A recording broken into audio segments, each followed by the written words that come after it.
Hey friends, Ash here with Gents, and today I've got a list for you.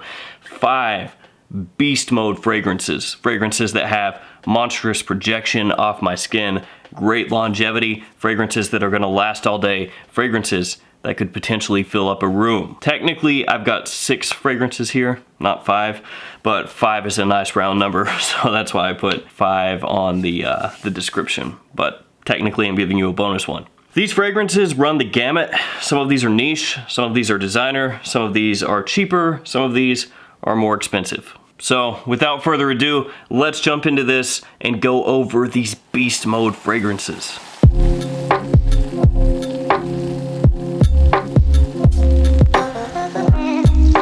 I try to do videos like this every once in a while, but it's been a long time since I've done one of these beast mode lists, and I'll try to come out with another one in another month or two because there's some fragrances that I wanted to include here, but I didn't want this video to run super long. So the first fragrance in this beast mode list is a fragrance that a lot of you out there might say is not actually beast mode. So some of you might disagree with me on this one, but you're gonna have to hear me out. The fragrance is this one, Creed Silver Mountain Water. This fragrance has petitgrain, citrus, musk, black currant, and green tea as some of the notes in the fragrance. And like I said, a lot of you out there might look at Silver Mountain Water and say, oh, that's not all that beast mode. It's an okay performer, it's not bad, it's average. A lot of you might say that. But for me, Silver Mountain Water, with that infamous metallic inky note, that inky vibe that it gives off, is just monstrous off my skin. And yeah, this bottle is a little bit older. This one's from 2014, but I also have more current, newer batches of Silver Mountain Water as well, and it's this way off my skin with both the newer and the slightly older batches. Yeah, the note breakdown here obviously makes this a spring and summertime fragrance. The green tea, the musk, the black currant, the citruses, and then a creamy sandalwood in the base. But this one, off my skin, is apocalyptic. Especially if I start to work up a sweat. Then this one just projects really heavily, and that inky metallic vibe that I've mentioned a couple times now becomes just almost overwhelming. Now obviously if I take this one and go with just a couple sprays, it's not gonna be too bad. At that point I'm gonna get good projection, good longevity, it's not gonna choke anybody out. But when I first got this fragrance years ago, and I was first giving it wear, I went a little bit too heavy with it a number of times. And no, I'm not talking about 10, 11, 12 sprays, anything like that. 5, 6 sprays with Silver Mountain Water, whew, not good. This has annihilated people at my work, at my office. Silver Mountain Water has legitimately made people start having coughing fits. You know, people start remarking from 10, 12 feet away, asking who's wearing that fragrance. Not very comfortable, those situations where you go into work and you're thinking to yourself, man, I smell like $1 million. I'm wearing Creed Silver Mountain Water today. I'm the man, And then people halfway across an enormous room start commenting about a fragrance, and they start going like, it's too strong, and they start getting up from their desk and walking away. That's when you think to yourself, I've made a terrible mistake. And yes, that did happen to me at work. And I went into the bathroom and I kind of frantically was trying to wash it off, but it just stuck to my skin. I was legitimately in the bathroom at the sink with the water running, taking the water, like rubbing it on my neck, rubbing it on my arm where I had sprayed this one on. No luck. No luck at all. Actually, that water was doing nothing. The Silver Mountain Water had almost formed like a barrier on my skin. It was like that Rain-X that they spray on your windshield, and then the water droplets hit your windshield and just fly off. It was like that. The water was hitting my skin and I was scrubbing it, but that Silver Mountain Water was going nowhere. At casual gatherings as well, especially in the summer, like I mentioned about the sweating, this one has just been overwhelming. So as I mentioned before, a lot of you out there may see Silver Mountain Water and say, oh, it's not that strong, blah, blah, blah. For me, very strong. If I spray this one on one too many times, the people around me are going to suffer a very inky death. I mean, not realistically, they're not actually going to die, but you know what I mean. Silver Mountain Water, definitely beast mode off my skin. Next up, a newer fragrance. This is one that I have reviewed, and this one is monstrous. This is a really strong performer. Davidoff Cool Water Intense. This only has 3 listed notes: amber, green mandarin, coconut nectar. That's it as far as the official note breakdown. It does smell like there's some ambroxan in here or an ambroxan type note, but that's not officially listed. Is this a synthetic fragrance? Cool Water Intense? Yes, absolutely. It is super sweet, it has an ambroxany vibe, and it's a little bit powdery, and it is just apocalyptically strong off of my skin. It does not smell at all like the original Cool Water, period. Like, this one is not really a fresh scent to me. It's more overwhelmingly sweet. For a lot of people though, that is going to be a really great fragrance just because of the performance. It has a little bit of a coconut lotion vibe that's underneath that sweetness, and that's the main thing that I get from the coconut nectar note. And this is one that, despite it being a Cool Water flanker and having coconut as one of the notes, is not something that I think is really good for summer. It's got green mandarin as well, so you would think with the green mandarin orange, the coconut, that it would be a big summer fragrance. And I'm not saying you can't use it in summer. What I am saying is that with how strong it is and how sweet it is, that if you wear this in high heat and you start to sweat and make that thing project even harder, I feel bad for the people around you, to be honest. That's one in summer that I'd hit maybe one spray. So this bottle could last you a lifetime nearly. For me, it's gonna be more of a spring and fall time kind of fragrance. Again, just because of that power. But that's the second one I wanted to bring up in this list, Cool Water Intense, a new release, and you can actually pick it up really cheaply now. It's not been out all that long, but it's already discounted heavily, and that is just a monstrous performer, a synthetically sweet beast. Next up is a fragrance that you guys are gonna recognize as a good performer right away. It's a very obvious choice, but I still need to bring it up. Viktor & Rolf Spice Bomb Extreme. This one has cumin, saffron, bourbon, tobacco, and vanilla as some of the main notes in the fragrance. This is what it says it is. It is a spice bomb.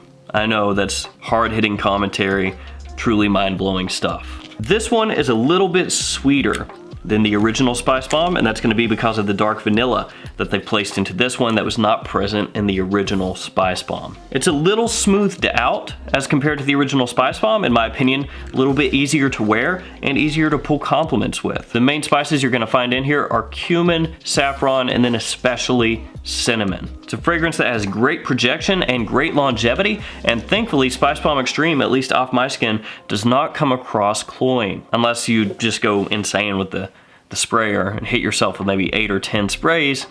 At that point, it could be. As far as designers go, that one's a little bit more on the expensive side of things, at least as far as discounters go, because Viktor & Rolf Spice Bomb scents typically are not heavily discounted. But it's absolutely worth the price. Fantastic fragrance for fall and winter. It's gonna last you all day. It's gonna project like a beast. It's gonna get you compliments. You can wear it formally, you can wear it casually, you could wear it on a date. It's an awesome fragrance. And if you don't have Spice Bomb or Spice Bomb Extreme, I think I would just go with Spice Bomb Extreme. It's a little bit better than the original in my opinion. One of those times where the flanker is actually better than the OG. All right, next up is a niche fragrance. This is from the house of Tiziana Terenzi, and this one got compared for a while to Nasamato Black Afgano, but it's really not super close to Black Afgano. More than anything, it's in the same vein, in the same style, in the same family of fragrance, whatever you want to call it, but it's not a clone of Black Afgano. Fragrance that I'm talking about, this one, Laudano Nero. This has amber, tobacco, cognac, oud, and incense as some of the main notes, but this one has an extensive note breakdown. So if you include all the notes that are listed here for the top, the mid, the base, it has 24 notes. So suffice it to say, there's a lot going on here. This isn't super simple. This one has 24 notes.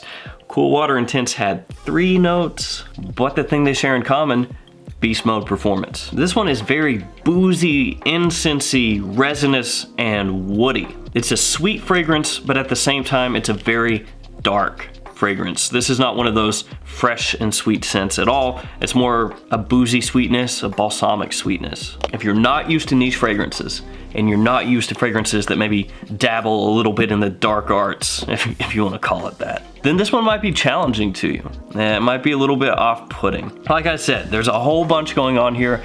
There's 24 notes. I mean, if you look at that breakdown, it's got basically the entire smorgasbord of fall and wintertime rich, deep, dark notes. It's got boozy cognac, a little bit of funky oud. It's got your incense, your smoky incense, a slightly powdery resinous amber, and then a tobacco. It's a fragrance that hits you in the face. It lasts a really, really, really long time. And off my skin, it has heavy projection as well. Easily cuts through the cold. It'll last you all day, all night. And as far as niche fragrances go, it's actually pretty affordable, at least if we're talking discounters. So there's another beast mode fragrance, Laudano Nero by Tiziana Terenzi. We're in the last two. This next one was actually sent to me, and I was surprised when I sprayed this on for the first time. I was like, okay. This one, Ryan Richmond, Rich Mess. And this fragrance will stain your clothes. So if you get this, don't spray this onto your white shirt because you're gonna have a stain in that coloration on your shirt. This fragrance will stain a tester strip, no problem. You hold the tester strip out, give it a spray, it'll stain it. Actually, I'll do that just to show you what I'm talking about. Hopefully this comes through on the camera so you can see what I'm talking about. So at the end of the tester strip here, you can see that it's kind of yellowed. That's what this will do to your clothing, so don't ruin your clothes. This one's got some citrus, sandalwood, and fig, and a big leather note. This fragrance has a lot of different facets of leather. It comes across a lot of different ways, which makes sense because of the name there, Rich Mess. It's constantly, you know, getting this nuance, that nuance, the fig works in, the sandalwood works in. Sometimes the leather will come across more animalic, more funky. Other times it comes across a little bit more creamy, a little bit more clean. It is a big, big leather note, trust me. It has enormous projection, fantastic longevity. It will last all freaking day. And if you go heavy with that, you are gonna choke people out and make people around you unhappy. That one is a little bit harder to wear, I would say, than actually every other fragrance in this list. It still is wearable. It's just leather on a more artistic scale than it is leather trying to be super versatile, super easy to pull off. Still yet though, that deserves mention because it is a beast performer. All you have to do is spray that on a tester strip one time, spray it on your skin one time, give it a smell, and you'll know immediately that it's gonna be a monster. It's just one of those fragrances where you spray it on and you don't even have to wait for it to dry down or anything. You just smell it and you go, oh, that's gonna be there for a while. That is Rich Mess. And that's gonna bring me to the last fragrance in this list. And it is a cheapie. Technically, it's been discontinued, but not really. We'll talk about that more in a second. It's this fragrance, Azzaro Chrome Legend. This has tonka, musk, bitter orange, tea, and green apple as some of the notes in this scent. I guess first, let's just talk about that discontinuation, or not really discontinuation, but sort of discontinuation. My bottle right here is how this came when it was originally released. So with this style of cap. According to Azzaro, Chrome Legend was discontinued, I believe in 2011, so quite a while ago. But there are still new bottles of Chrome Legend being made today. They just have a different style of bottle, slightly different. The bottle shape is the same. I mean, I'll show it to you right here so you can see exactly what I'm talking about. The main difference though, or the thing that jumps out to your eye the most, is the top of the bottle here. Obviously, you can see the difference there, especially with the cap and the new one versus this one. For a little bit, there was some paranoia from some people that somehow there was this great conspiracy that Fragrance Net, Fragrance X, all the discounters had conspired to get fake Azzaro Chrome Legend bottles that, you know, look like this as opposed to this, and then sell those fake Chrome Legend bottles for like $20 and I guess make huge profit. These bottles though, these new bottles, are not fake. Apparently what happened is Azzaro outsourced the production of Chrome Legend to Coty. Yeah, Coty, the people that make Aspen, which actually looks really familiar when you look at this cap style versus the cap style of Coty Aspen. So while the new bottles are not fake, they're not the same as these original bottles. From what I've been able to gather, most people say that these new bottles, despite looking uglier, not looking as nice as the original Chrome Legend bottle that was released by Azzaro, the fragrance is the same. Now, of course, there are going to be some people who are very paranoid and say, oh no, there's an enormous difference. It's so obvious. But I don't know that I buy into that personally. That being said, I have not smelled from the new bottle of Chrome Legend, so I can't tell you that with 100% certainty. I just know that a lot of times people get worked up about nothing when it comes to fragrances. That being said, if you do want the OG, the original with this cap, make sure that's what you're buying before you place the order. If you see on FragranceNet that it's the new bottle style, understand that when you get it, it's not going to look like mine. So with all that out of the way, we can finally talk about Chrome Legend. Yes, Chrome Legend is synthetic, which is not really a big surprise. I mean, ultimately we're talking about an Azzaro Chrome flanker that is very inexpensive. That being said, it's pleasant, it's inoffensive, it's fresh, it's versatile, it's easy to wear. And it's going to appeal especially to younger guys out there, or just guys in general, who are looking for an easy to wear, daytime, springtime, summertime, basically warm weather fragrance that they can just grab and go. Something that's inexpensive that you can spray on heavily if you want to. I mean, if you want to choke people out around you, if you have a vendetta against them, and not have to worry about, because it's very cheap.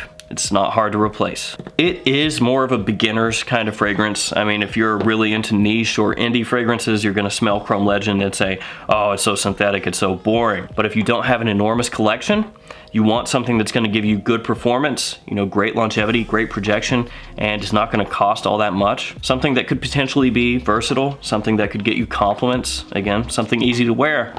Chrome Legend, something you should check out. So there we go, guys. 6, technically, beast mode fragrances. Some of these based more around wintertime, some of these based more around summertime. Regardless, each one of these, off my skin, monster performers. Let me know in the comments below some of your beast mode fragrances, some of your favorite beast mode scents, and I'll try to do another one of these next month because there are a lot more beast mode scents that I want to bring up with you guys. Thanks so much for hanging out with me today. Thanks for all your support, and I'll see you guys again tomorrow with another fragrance video. See you guys.